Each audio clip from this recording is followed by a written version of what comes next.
योपाकरोत्तं प्रवरं मुनीनां पतञ्जलिं प्राञ्जलिरानतोऽस्मि पतञ्जलिं प्राञ्जलिरानतोऽस्मि। श्रुतिस्मृतिपुराणानामालयं करुणालयं नमामि भगवत्पादं शङ्करं लोकशङ्करम्। श्रीगुरुभ्यो नमः। हरिः ओम्।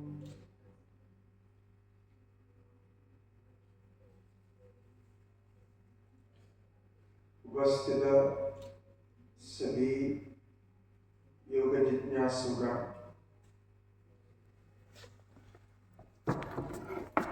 इस विशेष सत्र में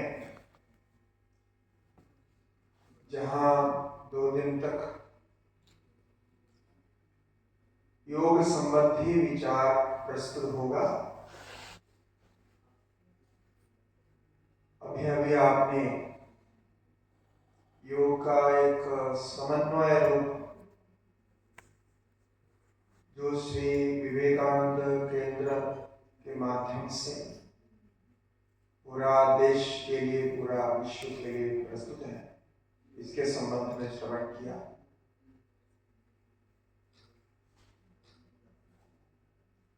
देखिए कि हम एक ऐसे विषय पर विचार करने बैठे हैं जो आज पूरे विश्व में बहुत विशेष रूप में युवाओं के बीच बड़े ही जिज्ञासा का विषय बना हुआ है कि हमारे भारत की संस्कृति जो एक समय में विश्वगुरु संज्ञा को प्राप्त कर चुकी थी और आज भी उसी स्तर पर बनी हुई है वो संस्कृति, तो उसका कुछ न कुछ कारण होगा, जो गहरा कारण होगा। क्योंकि हजारों पीढ़ियां चली गई, इस सृष्टि के प्रारंभ से लेकर के देखा जाए तो हजारों पीढ़ियां चली गई और सभी पीढ़ियों ने इस मार्ग को, इस साधन को, इस जीवन को किसी न किसी प्रकार से अधिकांश या अल्पांश रूप में कार्यान्वित किया है, प्रयोग में लाया है।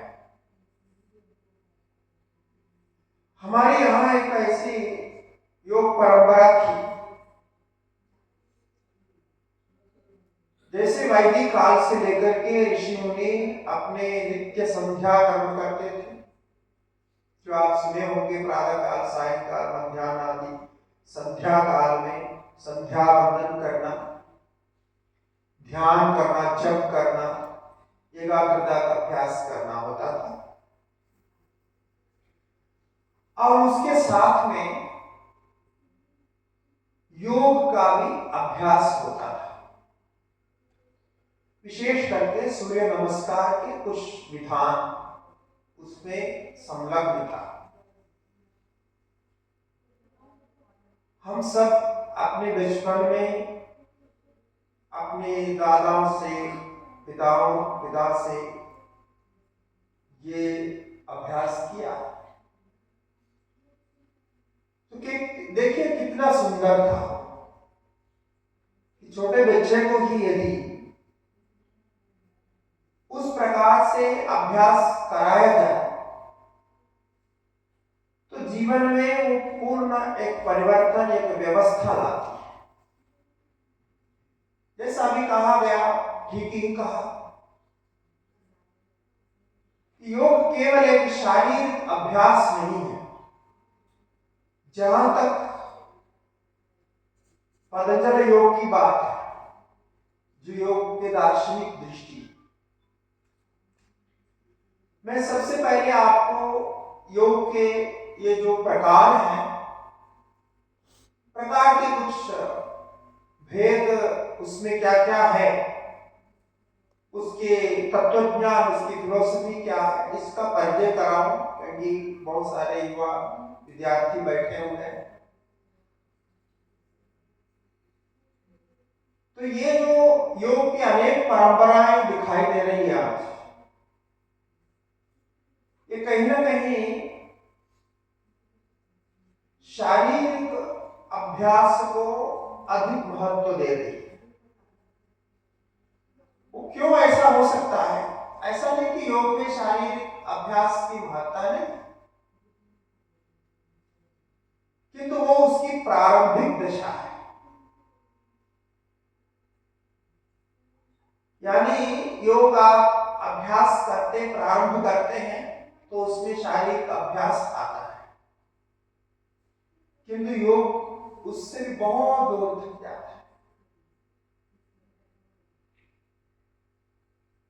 तो उसके बाद जो योग का तात्विक ज्ञान है, तत्व ज्ञान है, ये लक्ष्य के रूप में जानना आवश्यक है। जैसा अभी शर्मा जी ने कहा कि हमारा लक्ष्य का बोध हो जाए तो साधन अपने आप जुड़ जाता है, कि लक्ष्य ही हमें साधन को जोड़ता है। जैसा आपको भूख लग रही है, भोजन पाना लक्ष्य, तो भोजन पाने की इच्छा जब लक्ष्य के रूप में प्रकट रहे होगी, तब उसके लिए संसाधन, सामग्री, व्यवस्था अपने आप खोज लेते हैं और अपने आप समय पर जुट जाता है। इसीलिए योग का आसन, प्राणायाम आदि जो दशा है, ये अंग है, योग का अंग है, किंतु वस्तुतः वो योग नहीं है। कई बार हमारा ऐसा होता है, आप सभी अभेदा है, कई बार ऐसे होते हैं कि हम मार्ग को, लक्ष्य को, दोनों को एक समझ लेते हैं। कभी कभी मार्ग ही लक्ष्य हो जाता है, मार्ग कभी लक्ष्य नहीं होता। ये तो अवश्य है कि मार्ग पर चलकर के भी आप लक्ष्य को पा सकते हैं, किंतु मार्ग कभी लक्ष्य नहीं होता। ऐसे ही कुछ स्थिति आज के समय में योग की भी हो गई। योग मार्ग को ही, योग के अंग को ही योग साक्षात समझने लगे। इसका मैं कुछ उदाहरण समझा करके फिर श्रीमद् भगवद गीता के बारे में कहेंगे। भगवद गीता के बारे में तो आप सभी लोग जानते हैं, श्रीमद् भगवद गीता योग शास्त्र है। तो मार्ग और लक्ष्य, योग का दो विधान, इसको समझाने के लिए कुछ टेक्निकल चीजें आपको समझानी पड़ेगी। सबसे पहले अभी शर्मा जी ने यहाँ रखा ही है, योग शब्द का अर्थ उन्होंने उसकी पारिभाषिक अर्थ को दृष्टि से समझाया।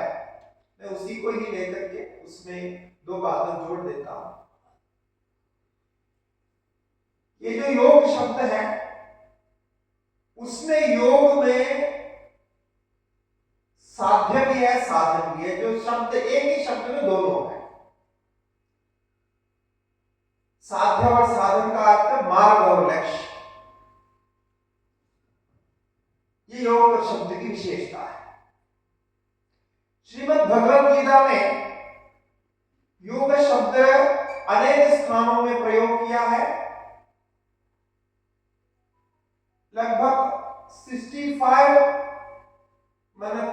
स्थानों में योग शब्द का प्रयोग किया है, और उन सब में थोड़ा थोड़ा अर्थ अर्थ में भेद है। ये आश्चर्य है, ये हम विचार करेंगे, थोड़ा आपको परिचय देंगे। तो वो भी हो गया। और उसी प्रकार 28 स्थान में गीता में युक्त शब्द का प्रयोग किया और 14 स्थानों में योगी शब्द का प्रयोग किया।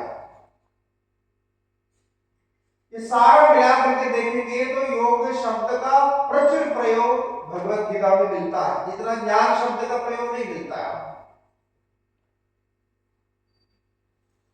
तो ये है क्या, ये योग का अर्थ क्या है कि हमारे योग पद्धति में 2 पद्धतियां चलती हैं।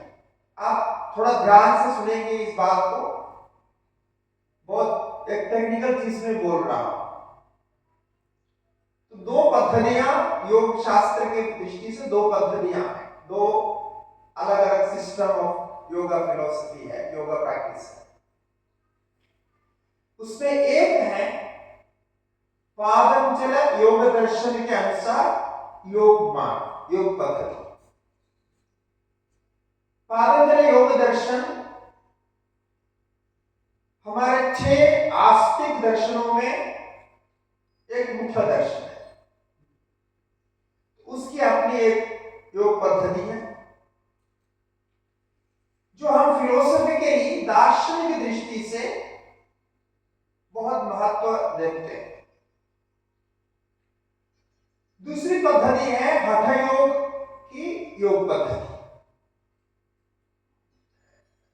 इसके लिए हठ योग प्रदीपिका नाम के ग्रंथ हैं, स्वात्माराम योगेंद्र के द्वारा रचित,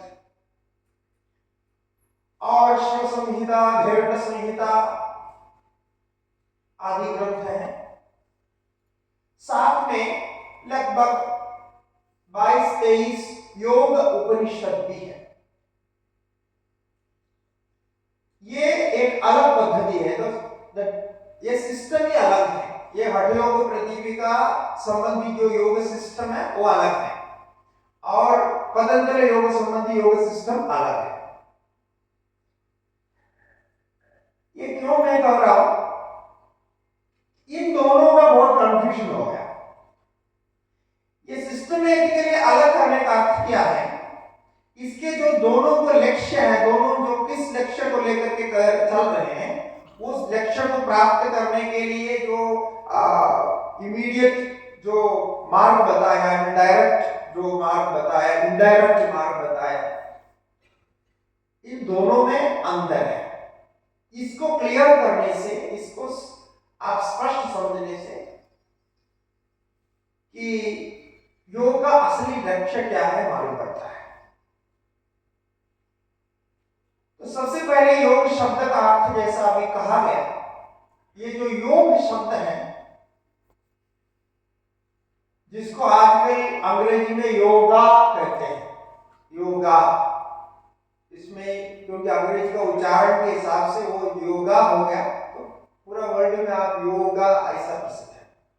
और हिंदी में हम योग कहते हैं क्योंकि वो योग जो है हलंत करके कहते हैं, हिंदी भाषा की अपनी विशेषता। और है संस्कृत में ये योगा, ऐसा संस्कृत में पूरा उच्चारण सही उच्चारण होगा योगा, योग चित्तवृत्ति निरोधा, ऐसा है। तो ये जो योग है, ये जो योग है संस्कृत भाषा में 3 धातुओं से बनता है, वो 4 गण में वो धातु है। तो इसमें एक धातु अभी अभी कहा, आप स्मरण रखेंगे तो एक धातु है योग धातु, योग संयमने धातु है। ये प्रथम गण में और 10वें गण में उनका जो गण है उसमें आता है। ये संयमन को दिखाता। संयमन का अर्थ है नियंत्रित करना और निग्रह करना का अर्थ होता है। जैसे यम शब्द जो आता है, यम नियम में जो यम शब्द आता है, यम भी संयमन अर्थ में से ही होता है। आप दोनों का संबंध देख के कितना अच्छा कनेक्शन मिलेगा कि योग शब्द संयमन अर्थ में भी है और यम शब्द भी यम संयमन है, और जो यमराज होता है यमराज, बनता है, यानी वो निग्रह करते हैं, संयम करते हैं, आपको अपने आचरण को, अपने कार्य को, धर्म को आचरण करने के लिए नियमित रूप से एक प्रकार का डर पैदा करते हैं। यदि आप गलत करोगे तो आपको हम नरक में डाल देंगे, ऐसा। तो ये पहला धातु हो गया संयमन अर्थ। दूसरा बहुत प्रसिद्ध है, अधिक प्रसिद्ध है कह सकते हैं, युजिर योगे। ये युजिर योगे चतुर्थ गण में आता है, दिवादी गण जिसको कहते हैं। सप्तम गण का वो है विनक्ति, ऐसा बनता है। इसका अर्थ होता है जोड़ना, जैसा अभी बताया कैसा जोड़ना।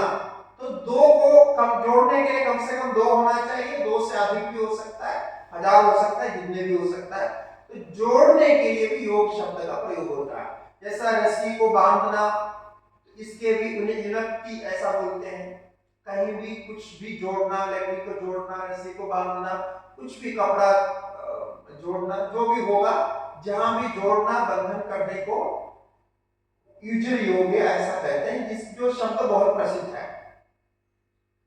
तीसरा अर्थ है योग समाधौ। योग का अर्थ है समाधि, ये सीधा अर्थ किया। इसका अर्थ है कि अभी हम 3 अर्थ बताए, 3 में ये जो समाधि अर्थ है, योग समाधि, समाधान, अपने ही स्वरूप में चित्त वृत्तियों का उपशांत करना। जैसे योग चित्त वृत्ति निरोधा, योग की परिभाषा बोलते समय सभी लोग यही सूत्र सबसे पहले बोलते हैं, योग चित्त वृत्ति निरोधा। ये किसको कह रहा है योग चित्त वृत्ति निरोधा? ये समाधि को कह रहा है, क्योंकि इस सूत्र के पहले व्यास भाष्य में योग शब्द का निर्वचन करते हुए व्यास जी स्वयं लिखते हैं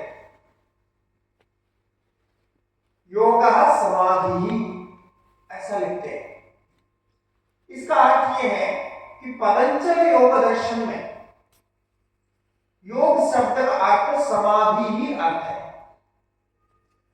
कम से कम पतंजलि योग दर्शन में जोड़ने वाला अर्थ का प्रयोग नहीं दिखता है, ये समाधि अर्थ दिखता है। क्योंकि जो हमारे लिए प्रमाण व्यास जी स्वयं है, क्योंकि उन्होंने कहा, एक जगह ने 2-3 जगह कहा है योग समाधि।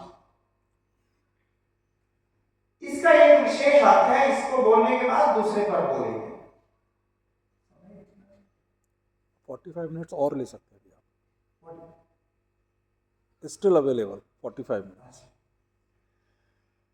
तो ये इंटरेस्टिंग, बहुत ही एक रोचक वस्तु इस धातु और इस अर्थ में है, व्याकरण की दृष्टि से भी और पतंजलि योग दर्शन की दृष्टि से।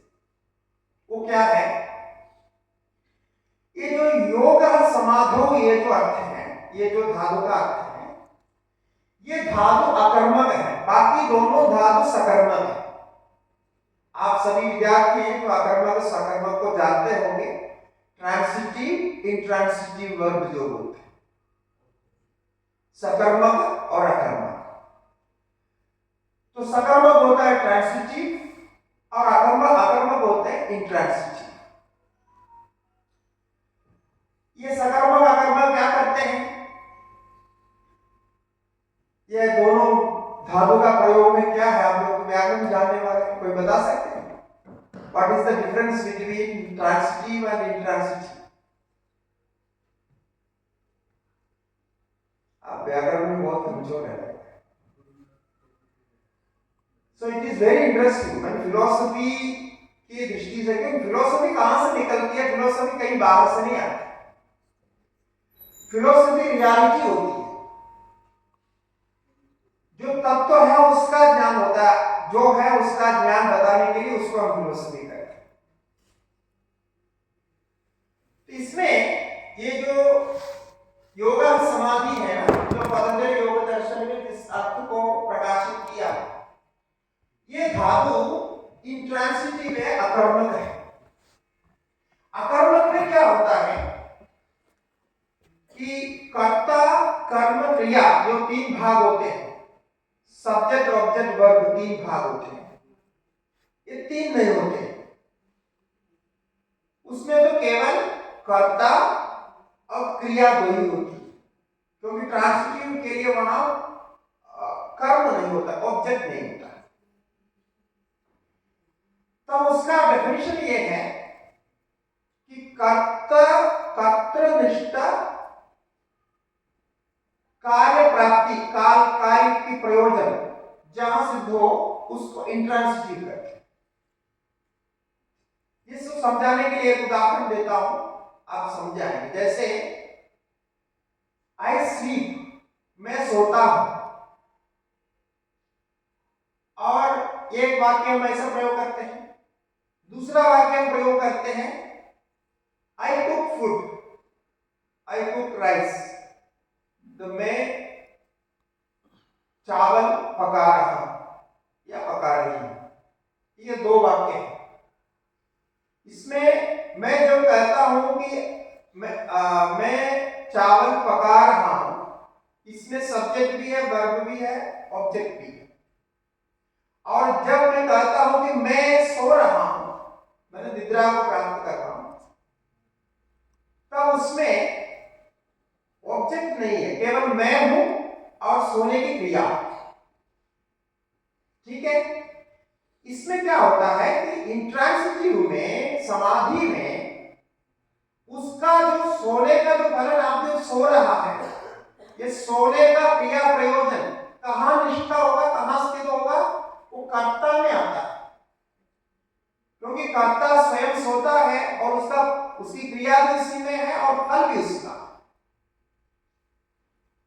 इसका दूसरा दृष्टांत, जैसा आप जब कहते हैं कि मैं भोजन पका रहा हूं, तो ये जो भोजन पकाने का जो है, ये पकने की जो क्रिया, पका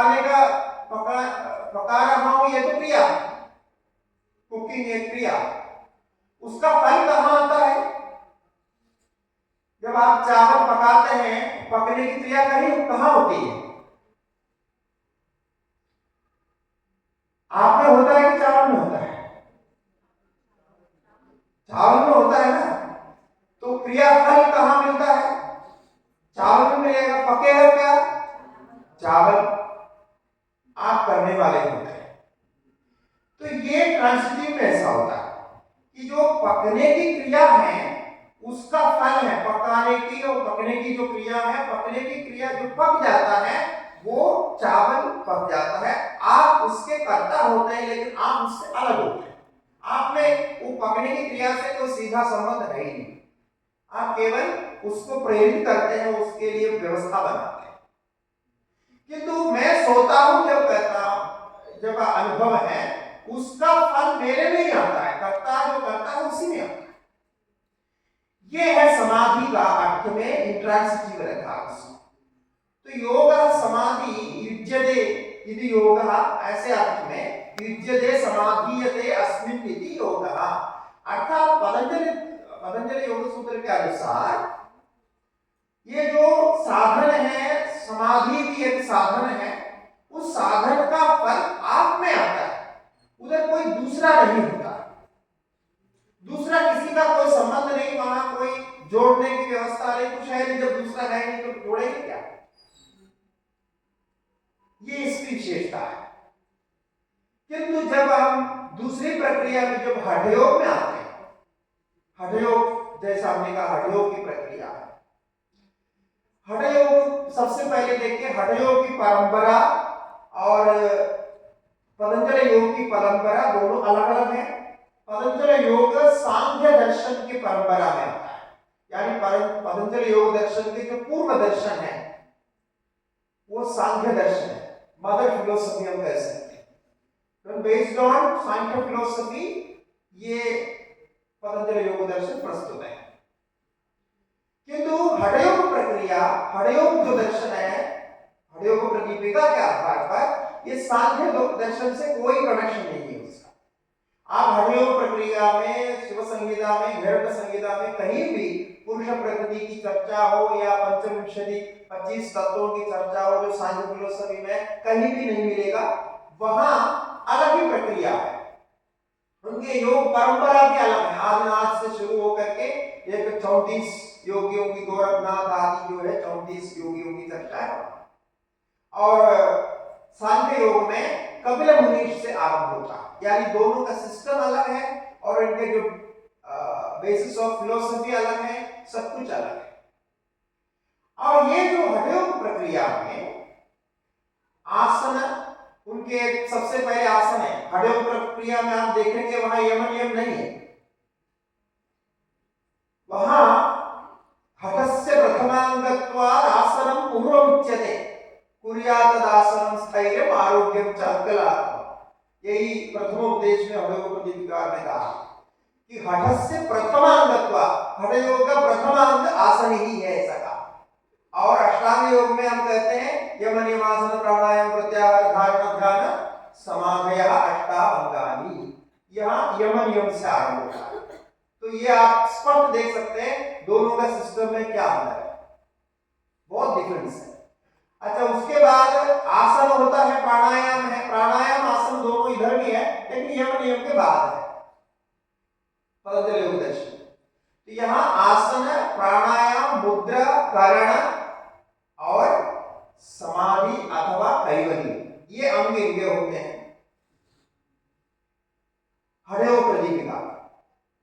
तो ये आसन, कुंभक आदि जो अष्टकुंभक आदि प्राणायाम, उसके बाद मुद्राएं हैं, विपरीत करणी आदि मुद्राएं हैं, सारे मुद्राएं हैं और करण है, फिर समाधि है, बीच में एक नादानुसंधान को भी आप अंग रूप से ले सकते हैं। इनके ध्यान की प्रक्रिया में, धारणा की प्रक्रिया में नादानुसंधान आता है। इस प्रकार 5 अंक अथवा 6 अंक जो बिल्कुल पतंजलि सिस्टम से अलग है, इसी से ही ये कार्य होता है। अब यहाँ क्या है, यहाँ योग में, योग हठयोग प्रक्रिया प्रदीपिका में, चतुर्थोपदेश में उन्होंने वेदांत का सहारा लिया। यानी वहां जो फिलोसफी करने के लिए उन्होंने सांख्य दर्शन, पतंजलि योग दर्शन को छुआ ही नहीं, कोई उसके विषय में चर्चा नहीं है। वहां जीवात्मा परमात्मा की जो कथा है, जो हम वेदांत में सुनते हैं मुख्य रूप से, उसको लिया गया है।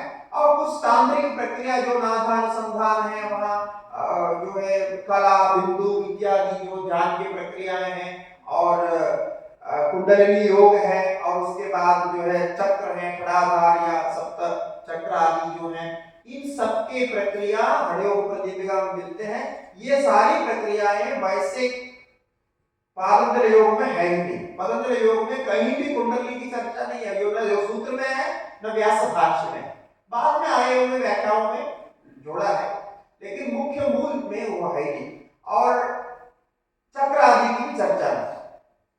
तो ये जो हठयोग प्रदीपिका की जो बात हम करते हैं, उसमें योग शब्द का अर्थ युनक्ति से होता है, यानी जोड़ने का अर्थ में होता है, क्योंकि वहां परमात्मा जीवात्मा को दो मान करके परमात्मा के साथ जीवात्मा को जोड़ना, फिर दोनों को एक करना, और इस प्रकार से सारे को मिलाना। जैसे शरीर के साथ प्राण और शरीर और मन के तालमेल, जिसको हम योग कह सकते हैं, क्योंकि योग अभ्यास में शरीर, मन और प्राण, इनको समन्वय में रखना, समता में रखना ही तो मुख्य अंश है। ये सारी बातें हठयोग प्रदीपिका की दृष्टि से आप समझा सकते हैं। यहाँ युनक्ति अर्थ प्रयोग किया है। अब हम समय देकर के अंत में ये दोनों को भगवत गीता के साथ जोड़ करके मैं अपने वक्तव्य समाप्त करूंगा। अब ये जो दोनों बातें हमने बताई, संयम तो एक अर्थ है, संयमन दोनों अर्थ में आ जाएगा, क्योंकि नियम में भी यहाँ आ जाएगा और यम में भी आ जाएगा। किंतु भगवत गीता में क्या है, ये तीनों योग शब्द का अर्थ प्रयोग किया। इसीलिए भगवत गीता में यदि ट्रेडिशनली यदि सही प्रकार से आप शुरू से अध्ययन नहीं करेंगे, व्यवस्थित रूप से अध्ययन नहीं करेंगे, तो भगवत गीता के विचारों में बहुत सारे कंफ्यूजन आता है कि ये किसको कहना चाहते हैं, कर्मयोग को कहना चाहते हैं, हठयोग को कहना चाहते हैं, कि ज्ञान योग को कहना चाहते हैं, या ज्ञान योग है कि भक्ति योग है, कि कौन से योग है, कौन से योग श्रेय है, कि भगवान का अभिप्राय क्या है। जैसा मैंने कहा, अनेक प्रकार के अर्थ में योग शब्द का प्रयोग हठयोग में श्रीमद् भगवत गीता में हुआ है। तो श्रीमद् भगवत गीता में ध्यान योग को भी रखा, जो कुछ भाग में है हठयोग के अनुसार होता है, जो षष्ठ अध्याय में हमको देखने को मिलता है, और वहां पतंजलि योग के भी अंश लिए गए हैं। और साथ में इतना ही नहीं, अब हमारा जो भगवत गीता का मुख्य प्रयोग क्या है कि आपको हठयोग में अथवा पातंजलि योग में दर्शन में प्रवेश करने के लिए, उसके अभ्यास में प्रवेश करने के लिए पहले आपको कर्मयोग करना होगा, क्योंकि आत्मशुद्धि के लिए आरुक्षो मुनेर योगम कर्म कारणम उच्यते योगारूढ़स्य तस्यैव शमः कारणम उच्यते योगिनः कर्म कुर्वन्ति संकं त्यक्त्वा आत्मशुद्धये। अर्थात आपको शारीरिक, मानसिक, बौद्धिक शुद्धि चाहिए, पवित्रता चाहिए। शुद्धि का अर्थ व्यवस्थित सात्विक गुण में प्रवृत्ति होना, ये आवश्यक होता है। हमारे यहाँ भारतीय दर्शन में जैसे विज्ञान की यदि हम तुलना करें, शरीर, मन, बुद्धि, प्राण आदि का जो आंतरिक कार्य प्रयोग जो किया है हमारे यहाँ, ये बहुत गहनता से किया है, वह बहुत व्यापक अर्थ है उसका। आप जानते हैं कि शरीर ये तात्कालिक है, शरीर तो ज्यादा से ज्यादा 100 साल उसकी आयु है, सदायु में पुरुषा। शरीर कैसा भी आप शरीर को रखो 100 साल के आगे, फिर जितना भी कीजिएगा, लेकिन वो जाने वाला है। माने ये जो शरीर की प्राप्ति है, शरीर की सीमा है, ये बहुत ही निश्चित है या सीमित है। और उसके बाद जब हम प्राण को देखते हैं जो शरीर के साथ संबंधित है, शरीर ठीक चला तो प्राण ठीक चलेगा, बस ये दोनों का संबंध है। शरीर में तंदुरुस्ती है, शरीर स्वस्थ है तो प्राण भी स्वस्थ है, इस प्रकार से चलेगा, दोनों का संबंध है। लेकिन प्राण की एक अलग शारीरिक प्रवृत्ति भी है, नाड़ी आदि के बाद, ये भी हम कह सकते हैं, ये भी सीमित है। किंतु हमारे अंदर, हमारे ऋषियों ने ये खोज निकाला, हमारे अंदर जो बुद्धि है, जो ज्ञान है, बुद्धि है, ये सीमित नहीं, ये बुद्धि असीम नहीं है। यानी इसकी कोई सीमा का निश्चय आप कर नहीं सकते। ये बुद्धि अनंत है और बुद्धि अव्यय है।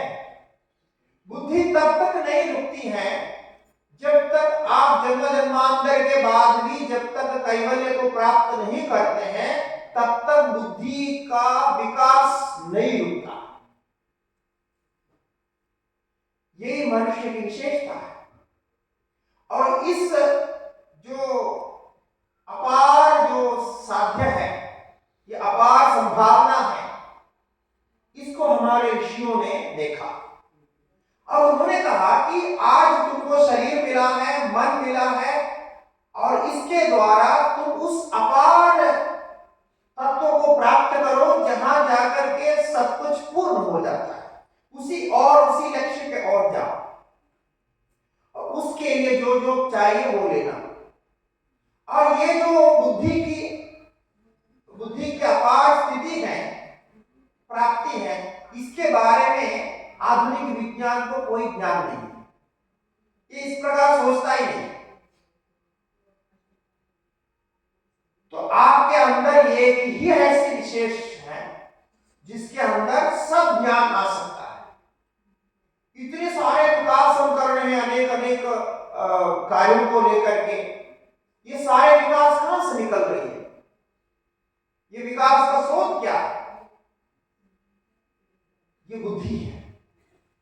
इसलिए बुद्धि में अपार संभावनाएं हैं। इन संभावनाओं को योग ने, योग शास्त्र ने, पतंजलि योग दर्शन में वो मनशास्त्र को लेकर के साइकोलॉजी की दृष्टि से उन्होंने उन अपार संभावनाओं को जाना और कहा कि आप इसको प्राप्त करने के लिए अमुक मार्गों को अपनाओ, इस प्रकार आप साधन करते जाओ। फिर उसमें 3 प्रकार के क्रम बताए। तो ये सारे जो आवश्यक है हमको ये बुद्धि के अपार शक्ति में पहुंचने के लिए, आप सोच नहीं पाएंगे कि आपके अंदर कितनी संभावनाएं है, क्या क्या आप कर सकते हैं। हम सोचते हैं हमको ये याद नहीं आता, ऐसा समझ में नहीं आता, हमको ऐसे भूल हो जाती है, हमको ये टेंशन होता है, वैसा होता है, इसलिए हमारे अंदर क्षमता नहीं, हम सोचते हैं। बिल्कुल गलत है। आपके अंदर की क्षमता को पहचानने की व्यवस्था हमारे अंदर आज कमजोर पड़ गई है और हमारे जो आधुनिक एजुकेशन सिस्टम में ये व्यवस्था बिल्कुल गड़बड़ा गई है कि वो विद्यार्थी के संभावनाओं को पहचानने के लिए कोई सिस्टम है नहीं। उन्होंने एक सिस्टम बनाया, आप उस पर प्रवेश करोगे और उस पर चल पड़ोगे, तो यदि निकल गया तो निकल गया, यदि रुक गया तो रुक गया। ये आपका प्रॉब्लम है, वो सिस्टम का प्रॉब्लम नहीं मानते। हमारे यहाँ गुरुकुल सिस्टम में ऐसा नहीं था। हमारे गुरुकुल सिस्टम में जो व्यक्ति का अंदर जो क्षमता है, क्योंकि जो सृष्टि में व्यक्ति की सृष्टि जो है विभिन्न प्रकार से, कोई भी एक दूसरे जैसे नहीं हो सकते। सबके अंदर विशेष संभावनाएं होती है, विशेष शक्ति होती है, विशेष सामर्थ्य होते हैं। इनको पहचानने की कला ये योग शास्त्र हमको बताता है। इसीलिए मैं आज के इस वक्तव्य को इन्हीं शब्दों से यहाँ उपसंहार करूंगा। तो इसके कंटिन्यूएशन जब आगे होगा तो मैं आपको और सुनाऊंगा। महाराज 10-15 मिनट अभी और ले सकते हैं। Okay, thank you. तो ये जो संभावना है इसको आप पहचानेंगे कैसे?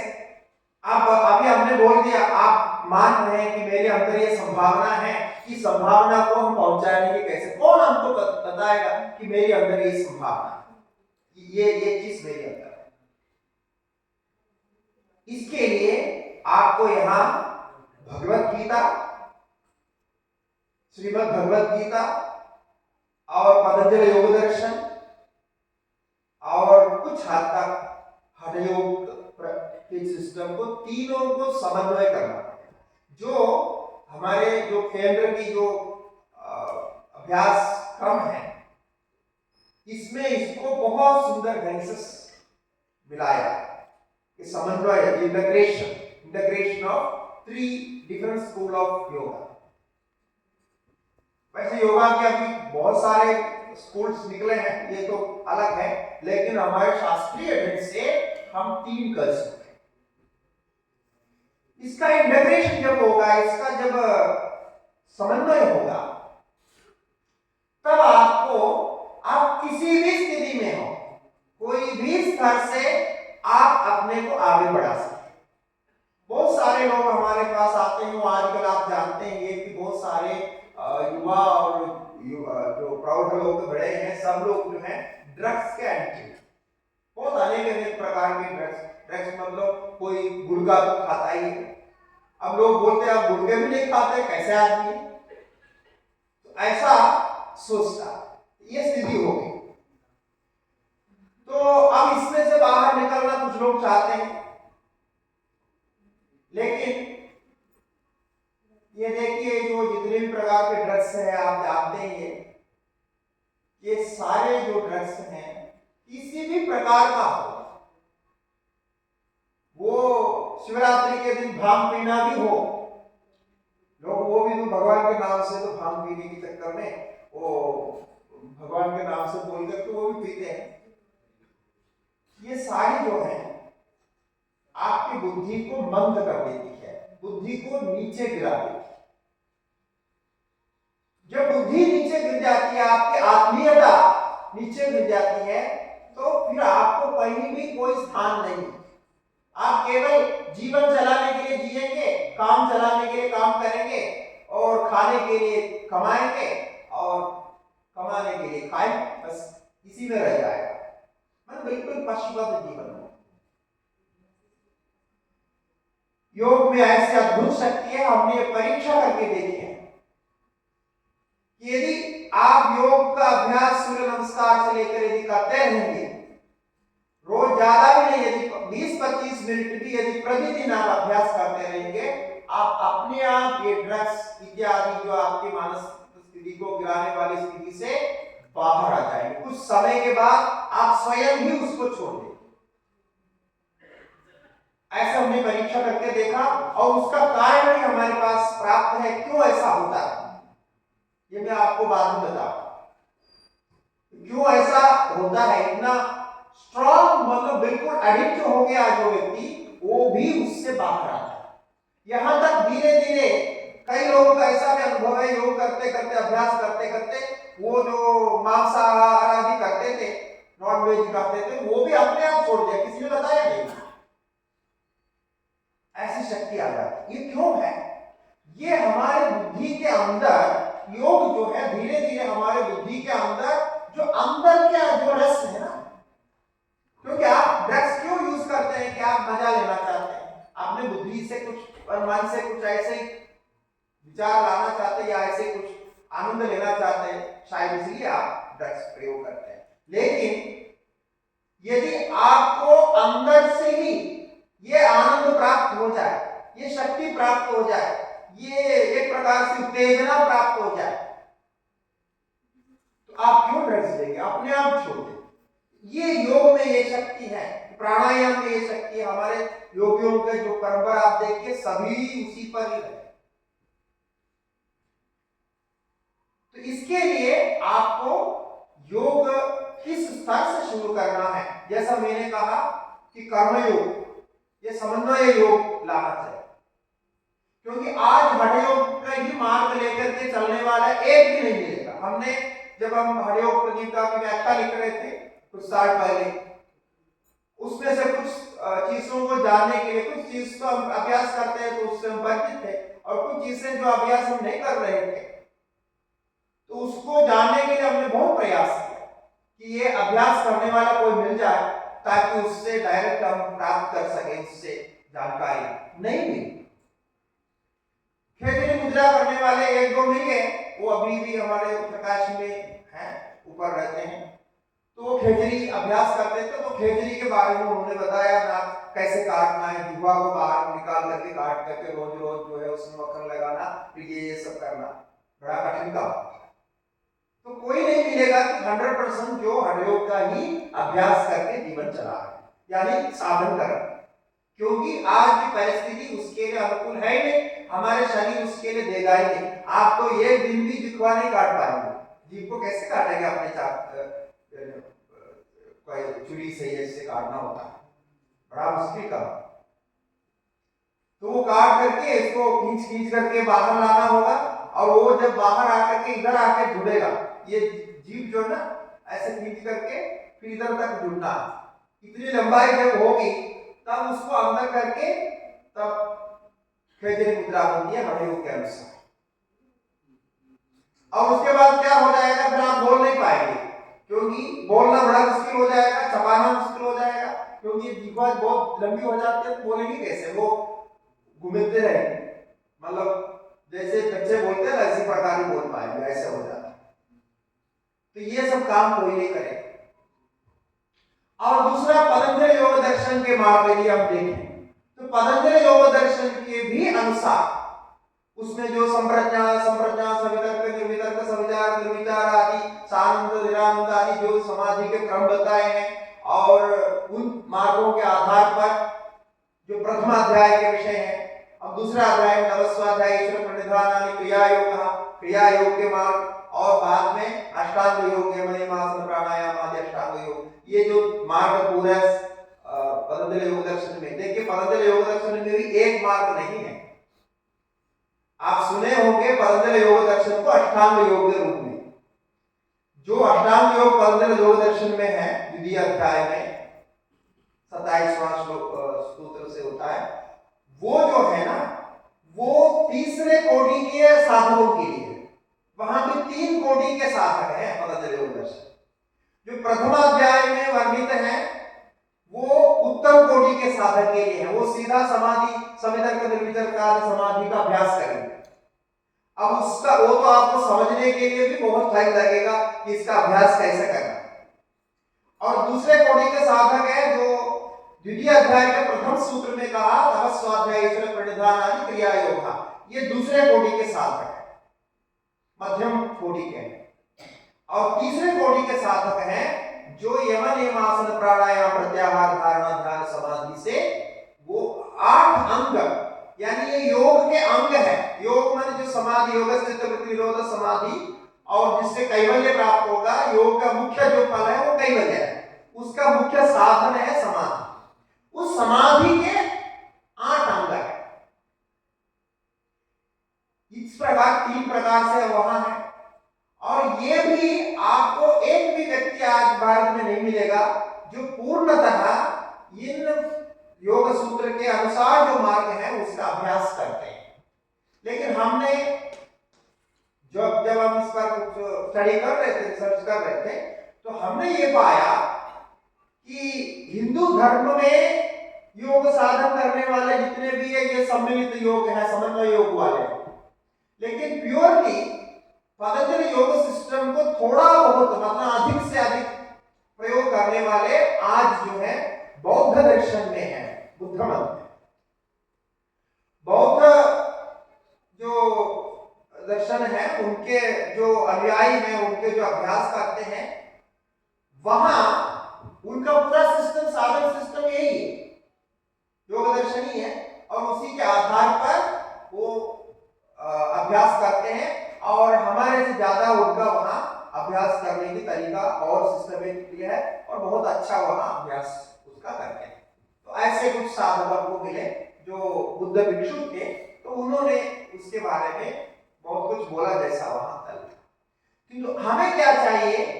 हमें चाहिए कि हमको योग दर्शन को, हठयोग दर्शन को भगवत गीता के आधार पर, भगवत गीता के जो साधन क्रम है उसके आधार पर अभ्यास करना चाहिए।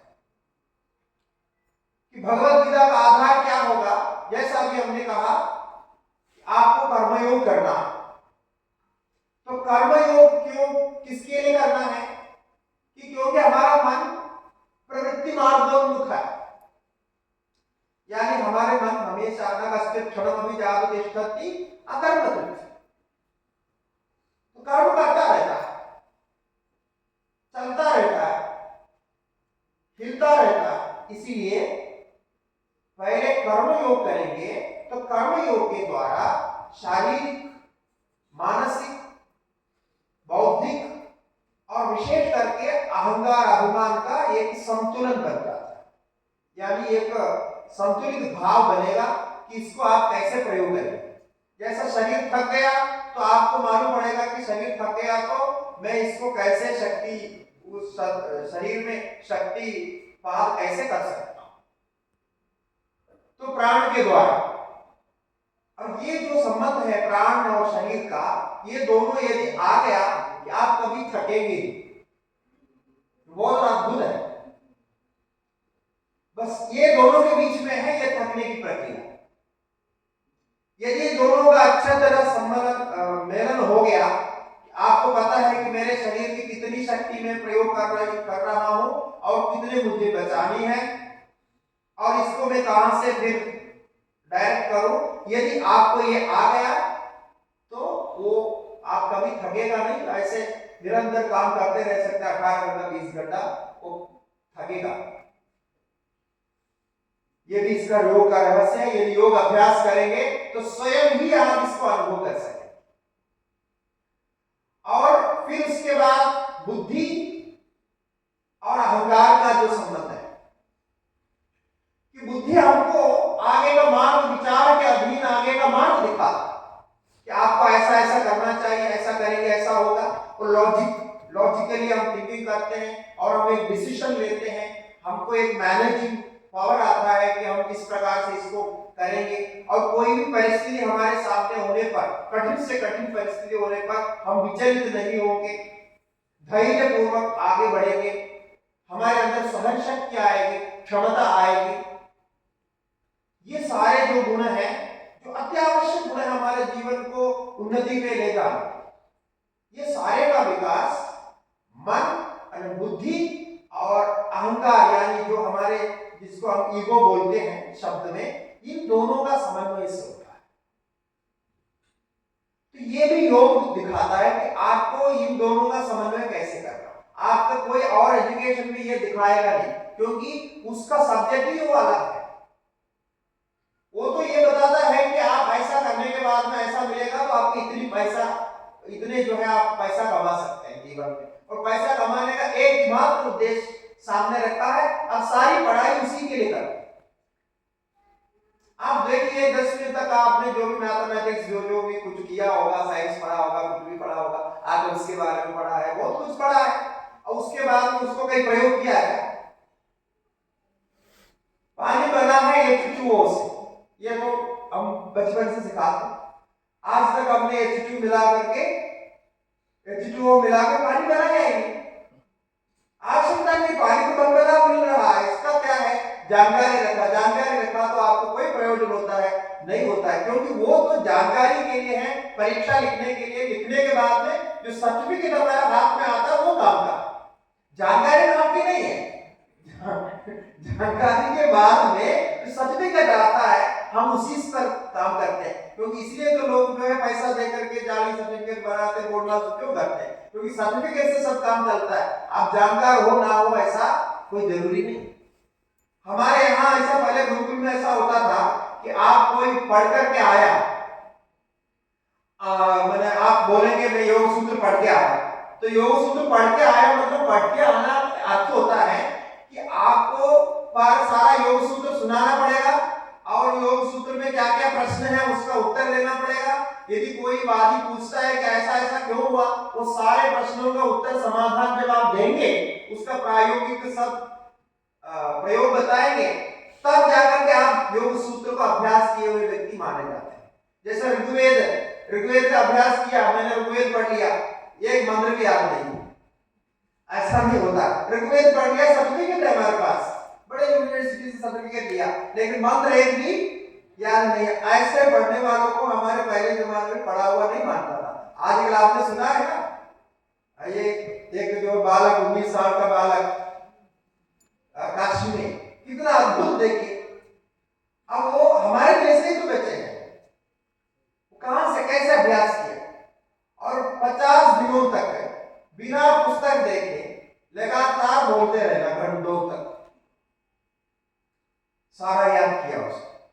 ये हमारा बहुत मानो वेल एस्टैब्लिश्ड सिस्टम पहले से वेद में है। ये देखिए उन्होंने ये जो अद्भुत कार्य किया हमारे संस्कृति के लिए, आज के समय में, आज के युवाओं के लिए, तो मैं तो सभी से कहता हूं, जैसा वो मालूम पड़ा, इससे वो उसको जो प्राप्त हुआ वो तो प्राप्त हुआ सम्मान आदि, लेकिन उसी की प्रेरणा से आज हजारों युवा ये कॉन्फिडेंस अनुभव करते हैं कि आज भी हम ये कर सकते हैं, ये हम ये प्रयत्न करेंगे तो हो सकता है। 200 साल पहले कोई व्यक्ति जो भी थे, वेद पाठी थे, नारायण शास्त्री करके थे, उन्होंने दंड पाठ किया था। 200 साल बाद ये करवाना, 200 साल तक किसी ने इस पर प्रयास किया ही नहीं, क्योंकि वो पाठ करना बड़ा कठिन है, लेकिन कर सकता है, ये क्षमता है। अब ये क्षमता आज उस व्यक्ति को यदि आईक्यू टेस्ट किया जाए, उसकी मेमोरी का यदि टेस्ट किया जाए, तो मुझे लगता है कि पूरा विश्व में वो सबसे बड़ा है, सबसे पक्का उसका है। क्योंकि ये जो क्रम होता है दंड क्रम का, इधर से एक तरफ इधर जाना और उसके उल्टा बोलना, माने उल्टा बोल के फिर उल्टा बोलना है। उसमें 90 शब्द 100 शब्द यदि सीधा बोलते हैं तो वो 90-100 शब्द को फिर उल्टा बोलना पड़ता है एक एक करके। कितनी मतलब क्षमता है। तो ये है हमारे अंदर में अपार शक्ति। तो ये एक तालमेल से होता है, एक संयम जीवन से होता है, उसके बिना नहीं होगा।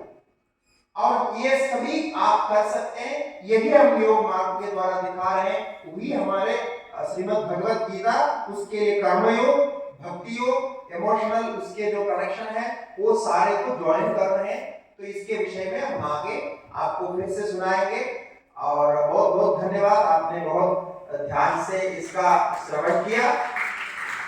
हरि ओम। नारायण।